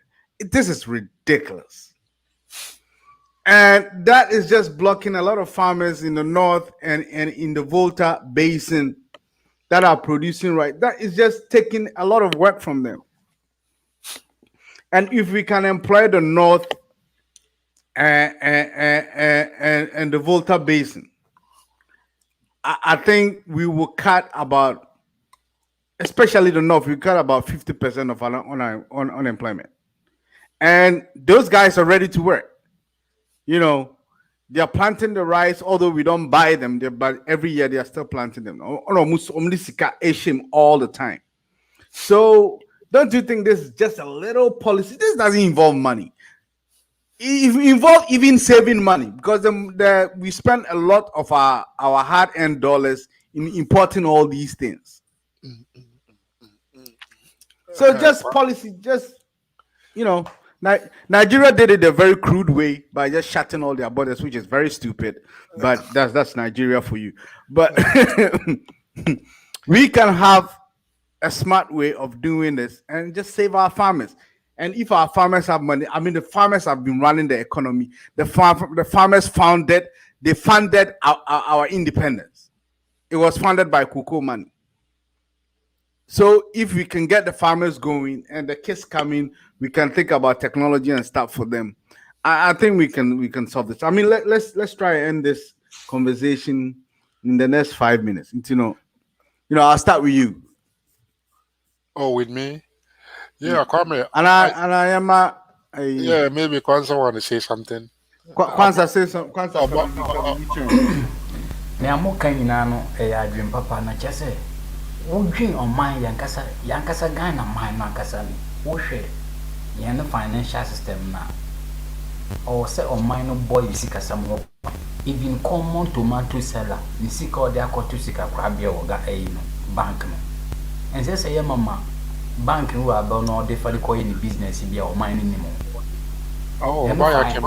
financial sector business ejuma say akwai number 1 ni sika sam ni banking Ghana ni bia wa hwene ni wo mfifiri awoye Ghana ni sika osa Bank of Ghana na say oman no financial board ni hwe asise ni sika ye nkwase sika no obi di sika pe ni bre adro sika ni di akoto Dubai na di nyina say because oman no bekoyi ya ni sika sam so nya ye boy dollar na ho ban wo ye den na wo buy $100 de akọ uko Dubai ye say wo buy $100 kra na they ask you a question, why are you changing the money?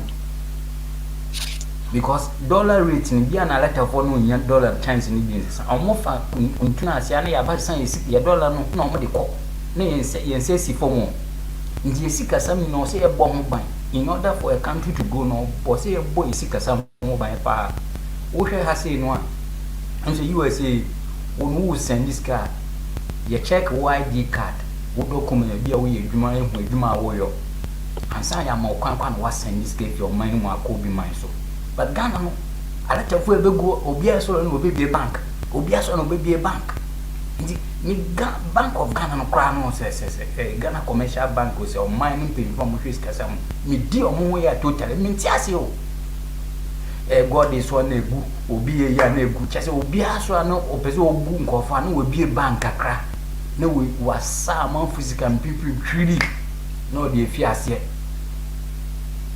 na sa de ni kan no man na economy na gina no that okay but any ya by policing by the Bank of Ghana Rwanda ntisa Rwanda woko Mozambique so ntisa African countries in the brain ntisa omo use good data system ID card no NPP ba wa yebi NDC so ba ba yebi chase ye sheda ye ni one collect database ye o mine database ya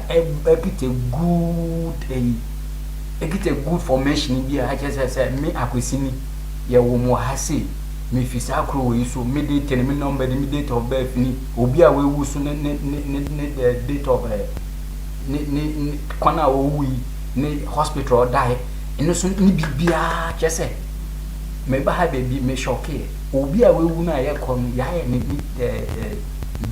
date of death yɛde ne handicap wewu death meshɔke certificate. ma yɛ din ɔsɛ obi bɛgyina na ɔsan nipa na wewu no ɔsɛ ne ho nipa bi bɛgyina no ɔsan. Yeah, ma who obi wɔ Ghana ɔno wakɔ birth and death akɔ any death certificate. ɔno ana sign. Kwame sɛ yɛbɛkɔ yɛ ɔsɛ yɛ good data collect data system a ɔbɛkyɛ ka obiara wɔ ɔman no mu. Kwame woyɛ bi a woyɛ engineer woyɛ DJ baabi a woyɛ wɔ dwuma kyɛ sɛ woka high life radio a obiara na ɔyɛ consultant manager bi a ɔno ɔhwɛ adwuma ɔyɛ CEO ɔsɛ obiara yɛhu nipa ban yɛnka fa nkɔfo bi mbɛgu Burkina mbɛgu mwewie sika nkɔfo yɛfika ɛsɛ mafia nko ano mgu Africa wɔ no mafias no dɔɔso blayɛ nyina mafias no yɛ more these politicians right. They know what they are doing. We are suffering because of them. I'm telling you a business Ghana is supposed to be the one of the richest country West Africa with all these resources we have. But the mafia is in your mood, universities na obo into 40 years. 40 years into me and sit down. No. Me a chance be a nkonka. Me the mise bo man skill mu. So bo man skill na se man bia me to me akoshe US. Me shawa me ba na 20-30 years na se na full skill. No be a real time with New York. Be 2-story building be all right, I think let's Obaya chime in. Hi everyone, can you hear me? Hi, we can hear you loud and clear. Awesome. Daniel, so this is my question. Mubaka Fanti now, obey a basa into Patra Mama come English. A bit, go ahead. Go ahead. Daniel, so my question is, you keep saying what we didn't do in the past, what we stuck on in the past, what we weren't able to evolve from in the past, but you keep giving alibis. Okay, no military language. You keep giving reasons to why in the present we can't get past our past. And I'm wondering if that is the mindset that's holding us back in Ghana. If the mindset of, well, this didn't work in the past, so why are we going to move forward with it? Because if that's the mindset that's holding us back, then that same mindset is going to be in the political leaders we choose, because the people we choose to represent us are just a reflection of ourselves, right? That's we true. align. Yeah. They align with how we feel. They align with our values. They align with what we want to see. So we choose them. In that case, then wouldn't it be logical to say that Ghana then is not ready for the democracy she has now? That is why I say that. I'm not me, right? That's why I say that I'm preaching. What I'm doing here, I'm more than a pastor. preaching the gospel to the people of Ghana.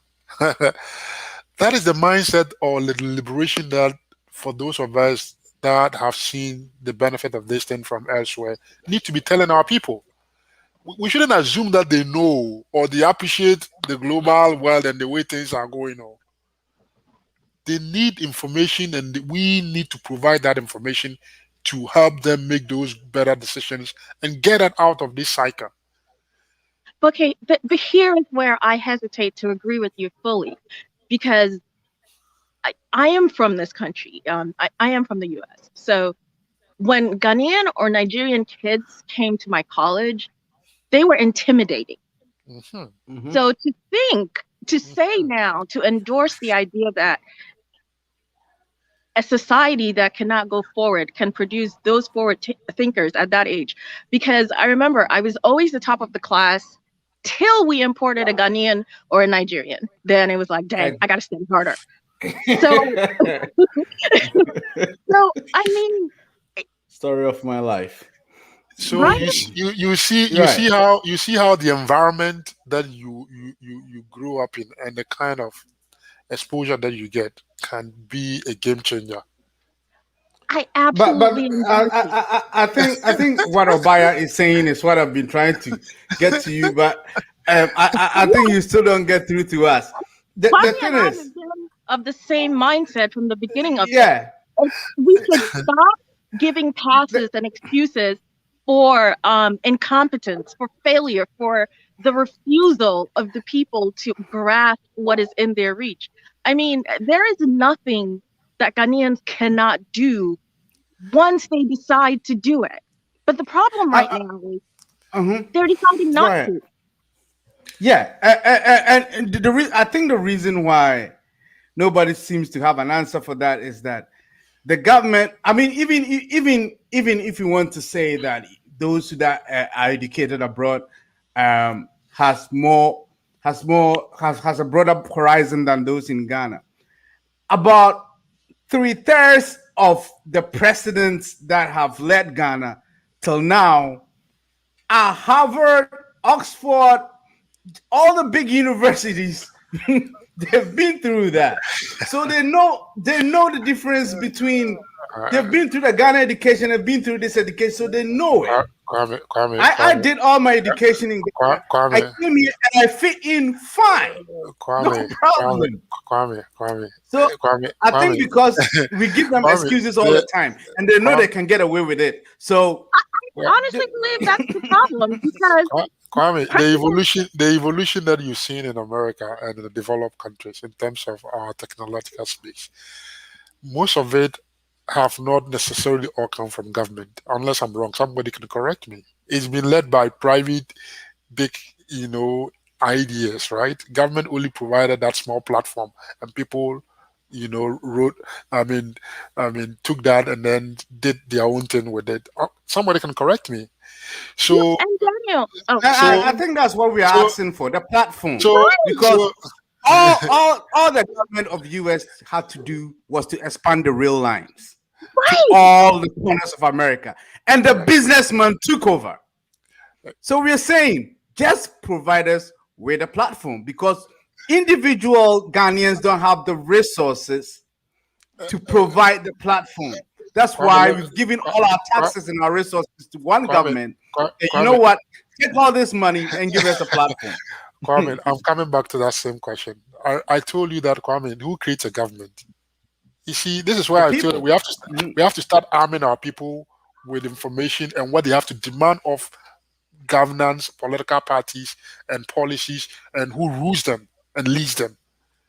If the people don't know where we are going, how are they going to even demand from their government that, hey, we need this, we need that, we need that? You are taking it for granted that they know this. Most people don't know how the world is moving. They have no clue. All they care about is, Kwame, I'm hungry. What did I get to eat? Did the government provide me food? Abaya, do you ever sit in this country and think about what to eat as a problem? I don't think the Ghanaian thinks about what the government provide me Right. food. Kwame, we're operating on two different levels. Kwame, But you live in Accra. So when I lived in Sunyani. You live in Sunyani, but even in Sunyani, you probably will be that above average Ghanaian folk, right? That don't think about these things because you are way beyond that now, right? It takes a collective of people to bring these changes. And Kwame, like I remember when I was telling you about the decision-making process, you have that one vote. That person that I'm talking about that is angry also have that one vote. At the end of the day, it is this collective vote you're going to put together to determine who leads you. And who leads you is going to be the person to make those decisions as to how, you move forward or you don't move forward. And so don't think about it in isolation. Think about it like a group of people that have to act together in a way that is conscious to get us to that place. And if those group of people are not acting in that conscious way, because the majority of the people who have to help in that decision-making process do not even understand the future that we are talking about, then Kwame, how are you going to get there with the leadership? I think that's what leadership is for. Because but Obaya just told you that leadership is reflective of the people, right? Exactly. Yes, but Daniel, here's the problem, though. So here's the problem: the leadership in Ghana right now, and I mean, it's hard for me to say because I campaigned hard for the current government, right? You have And to the say reason it. I campaigned hard for the current government was the level of education they were bringing to the table. The president in Ghana alone, right, is more educated than any state legislator from my state. I'm from the state of Washington. Well, I'm a New Yorker, but I retired in Washington. So, but the president alone, his educational prowess, right? There is nobody from my governor to my least Congress rep that can represent that power of education. His vice president, the power of education he's brought a genius. to the table. I thought Baumia would be the solution to our deflating city and our weak economy. So I opened a jobs report, and I found out Ghana is in the worst place it's been in close to 20 years. Do you know that if you try to invest in Ghana today, so I had a prospectus made because a bunch of us were looking to do something in Ghana. Do you know that part of the cost on a professionally prepared Merrill Lynch prospectus is the cost to bribe government officials? Oh, yeah. Yeah. The cost of business, worked into the cost of business, is the cost for bribes. And then your investor looks at this and goes, yeah, no, I'm not doing that. I'm not doing that. Hell no. Stop it. So the problem is, I think the problem is we put too much faith in government in Ghana and don't hold them accountable for enough. Exactly. And we the people are the same people that find excuses for the government all the time.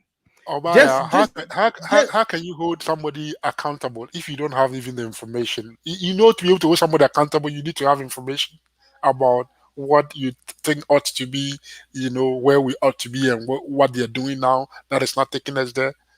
Daniel, you think the average Ghanaian does not know that it's not going right? They know. How long have they been in this game? In what game? Like, how long are you saying they do not know? Are you saying they know? How long have they known this? And how can we they already know? They know this, right? So how come we haven't had the change that we are looking for? Because we have given our power as a people to two political parties. I say our because, yes, even though people tell me I'm not part of the our, I feel like I'm part of the our. Because my mom's from Ghana, so dang it, I'm part of the our. But I feel like as a people, we have relegated. What we wanted to do was relegate responsibility to somebody else. But in relegating responsibility for developing our country to two political parties that just play chess killer with us and do nothing. So, in relegating responsibility, we've also relegated our rights and what we're supposed to get from them. Because if we hadn't done that, Kwame A+ could not have gotten bold enough to start a movement that literally said, give me the votes and I'm going to blackmail somebody with votes to get you what you want. Because that sounds illegal. That sounds illegal.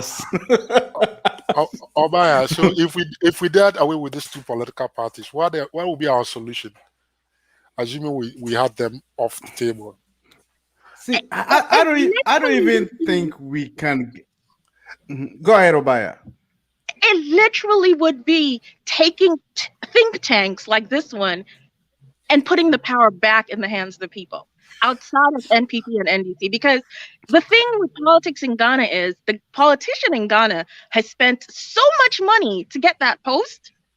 Before he can actually think of doing the good he wants to, he has to fill his coffers back for all that money he spent to get that He has to pay his debt, yes. So if you give him 4 years or 8 years or whatever it takes to fill his coffers, his national agenda is never going to come straight forward.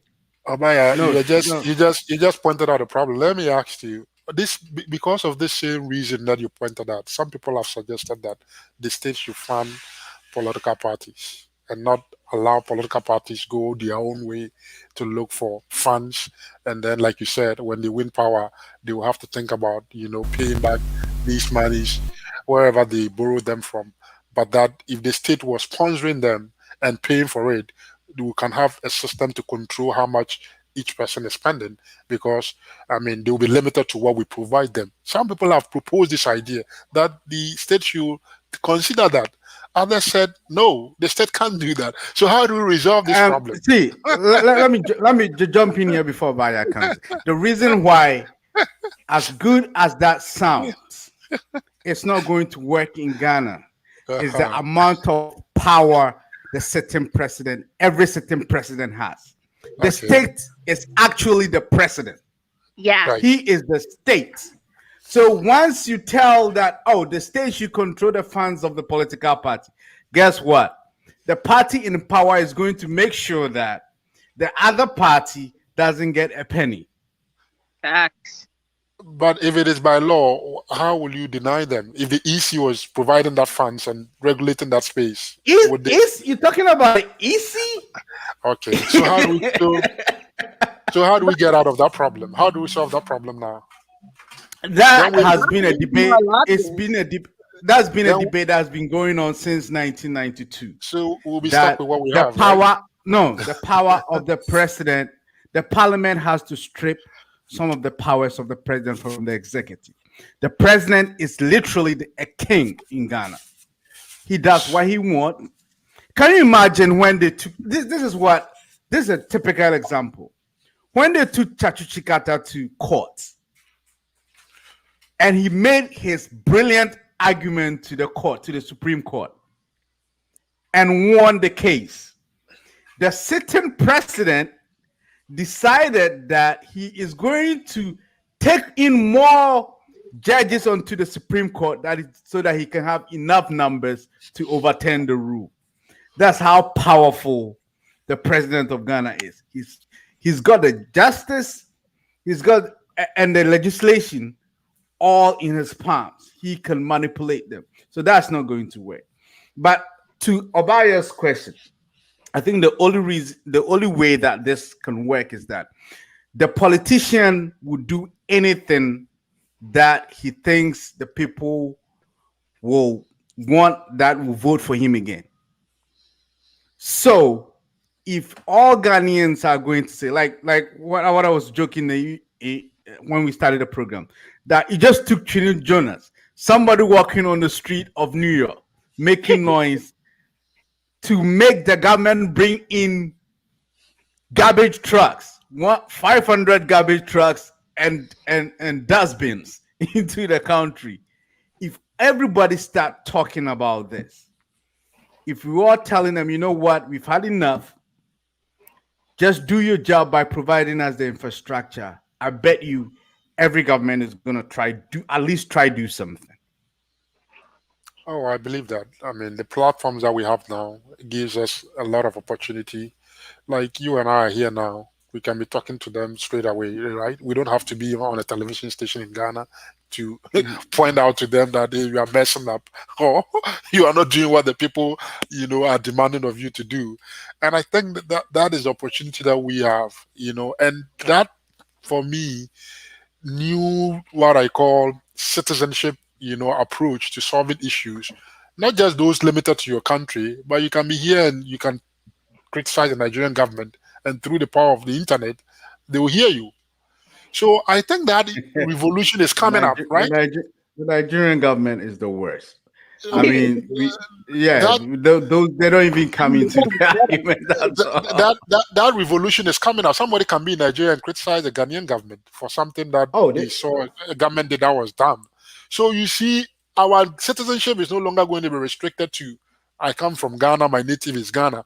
It's going to be cutting across, borders and looking beyond your country, and anything that is going on anywhere that is not, right. You are going to be having the power with the tool of internet and with your ability to speak to those matters. And I think that is a different environment than we knew 20 years ago, right? Than we knew 10 years ago. So we are getting there. That eruption that is required to bring that mindset for government to realize that, hey, I can no longer take the people for granted in the past, because in the past I had all controls to the TV station. I can control the flow of information. I can, manipulate all these things. They are beginning to lose grips of all those gradually, right? Now information is not within one station to manipulate the people. People can have information in different ways, and people can, represent themselves in different ways, with different platform, with the power of internet. So we will get there with that, with that eruption of revolution that is needed to get our government set up and do the right thing. And I believe we are almost there. No government going All right. forward with our Let me new just system is going to take it easy with the people, because the people are wide awake and they are watching. let me just jump in here now, man. Cause we've got like 4 minutes to finish, and we just fall back. Okay. So everybody has got just a minute to say. Let me unmute you, Salim. Next time I'm muting and say, "Aya, you're not echo free war." Okay. Is it good now? Is it good? Still, But you have a minute. Everybody has a minute. Let's round this up. We continue next Thursday. Yeah, I think the Ghanaian, they cannot develop Ghana because they are not just building a country, they are just building a political party. Right. Their priority is that just to make the people look comfortable, feel good, and if you criticize the current government, you are trying to make their government unpopular. So that's the reason why they used to attack people in the streets. When they hear you are violence, talking, rebuking the government, talking here, blah blah blah blah, then they are attacking you with your media. They will even close your business, like the media. If you have the radio stations or TV stations, they want to break down your business, because you are pointing at what the government is supposed to do to the people. They just only hungry of power. So in this case, Ghana as a whole, as a government, they don't come to build a nation. Because if it is that, why the school burdens and the hospitals that the other left government did it, this one's supposed to come and continue those works. If it's like school burden or marketplaces or road construction, you need to come and continue it, so that the country can preserve their money and save enough money for development. To do something else. Our country is not just building the nation, they are just building their own political parties, feel good, create jobs for themselves. You see, the parliamentarians are asking for ex gratia, over 6 billion Ghana money. You know what? Kwesi, let me cut you right there. What you should 2 minutes, cry. So Okay. let's jump to Daniel. Let Obaya go. Somebody Obaya, you go. So, three things. I think that Ghana has the talent to do this. I believe they have the mind to do this. But I feel like constitutional attorneys in Ghana should definitely take up and challenge the constitution.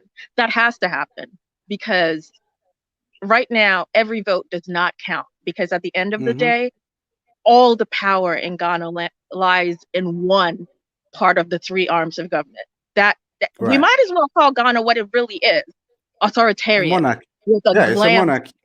with a glimmer of democracy. At least, America, we're honest about us. We're a democratic republic. So your vote, kind of counts. But we have to get that looked at, and we have to get that changed, because Ghana cannot have one foot in military rule and one foot in democratic rule and think that we're going to move anywhere, because all we're doing is stagnating, because those two ways of ruling are so congruent to each other. The other thing, we have to start educating the average Ghanaian of the power you actually have as a citizen of Ghana. We have to start educating the average Ghanaian of what your rights are as a citizen of Ghana. Because last week I watched a video where a fire brigade showed up to quell a taxi. fire with a taxi. And Ghanaians were mad at the outrage. And one of the things I read that really pissed me off was, in what the taxi bar, not to your government's fault. Absolutely. Of course. Why do you think you pay taxes? You have working fire trucks. So yeah, if they don't have working fire trucks, why is that not fault? Like, I'm sorry. What's the point of the government then? Omaya, you see why I tell you that don't take it for granted that people understand these things when we talk about them, right? You have to educate people. Don't assume that when you know, people know that, oh, it's government. You can somebody just asked, and also, I took that. it's my village chief. It's my village chief responsibility to provide the fire truck. And they really did feel that way. And I was like, but what taxes? What do no one taxes? What about it? So why do you think we pay taxes? Like, why? Apparently, from then on, to fly around and get more money that we will never see working. But I mean, I have no idea, but maybe teaching kids what their civic, because every child in America can tell you this is my right, right? Exactly. They might be wrong, but they have a concept of at least what their rights are, not how they actually interpret them, but at least they know, right? But for the average Ghanaian, let me tell you a funny thing. We had civics education in the Ghana education system when Ghana was in the military rule. When we became democracy, that was the first thing we took out of the curriculum, civics education. Out. Real democracy ever. They had the foresight, you know. We're just gonna keep these people as dumb as possible so that we can do what we want. Can you imagine? But it really actually feels that way. Oh yeah. The first thing they did was even the military leaders thought we need civics education. As soon as we turned democracy in 1993, the first thing they did was to take that out of the curriculum. Anyway, Daniel, you go. I agree with Obaya. You see, I always keep saying that there's one thing that I learned in school that really helped me. It's called SCP, Structured Conduct Performance. The way you structure something, I've always said it multiple times, affect the conduct of that thing, and that in turn affects the performance of it. So Obaya is right on point. The way we structured our constitution, it's going to affect the way our political parties conduct themselves. And that is going to translate in the performance that you see. If we structure this constitution a little bit different, Obaya, we'll get different conduct and we'll get different performance. And I agree with you. Take the powers from the president, unwind them, and let it be localized, and let people have that ability to know that we can make things happen. We can change things with our power. Just having that different structure will induce a whole different kind of behavior for politicians and the accountability process. And that will lead to a different outcome for us. If we don't do it, Obaya, and we still keep this system and want to keep this structure like this and hope to get some other different outcome, if that outcome would have come, 20 years of experiment should have told you that no, this structure is not giving us that particular outcome we are looking for. Something has to change. That's why I say people, you don't just wish it for yourself. We have to act upon it. Sometimes we sit there and we talk and we wish things. No, we have to take those steps. Obaya said, mentioned some group. People should be constitutional lawyers, experts should be taking action. They are all mute and dumb, sitting out there. Nobody's taking action. I mean, nobody wants to sacrifice their little discomfort for the future comfort of our kids. If we live in a society like this, like I said, if Biden is not sacrificing the comfort of his presidency to say, let me invest in broadband for rural America and create a future for America, a future that Biden will not live to see, you think that America will be great 20 years from now?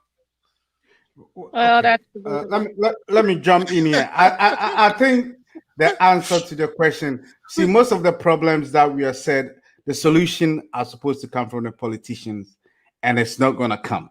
They know that already. They're not going to do it.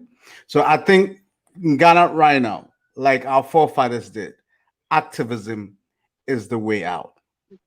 If you're a Ghanaian and fix the country is starting a demonstration. If you can't physically join, let your money support it. Be as loud. Yep, be as loud as possible, because that's how we got our independence, and that's how we're going to get our independence from these governments. They are not going to change anything. See, a Ghanaian doesn't know that he can pick the phone and call his parliamentarian and tell him that, you know what, when you go, you are going to vote no on this thing because we don't like this.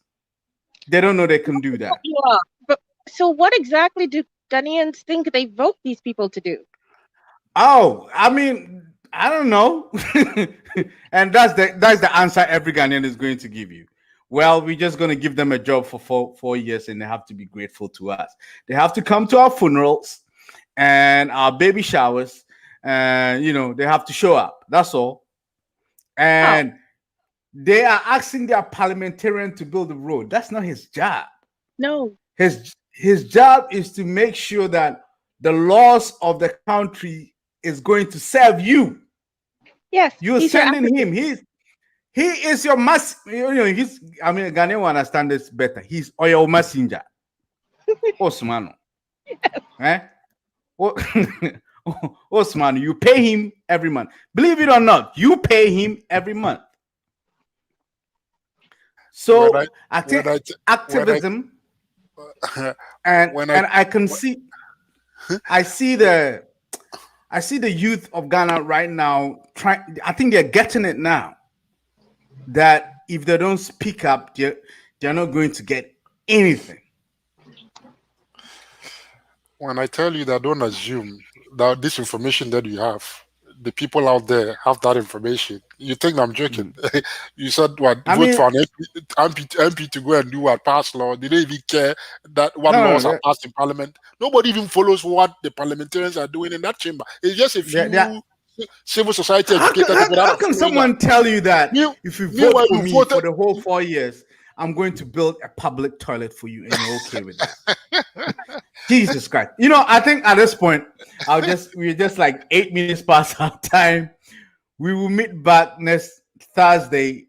I hope all of you are going to be here on Thursday, and then we can continue this discussion. I mean, we're going to have this discussion all month and maybe talk about something else next month. All right. I'll see you guys next week, next Thursday. Bye-bye. Bye, everyone. Bye. Bye, Celine.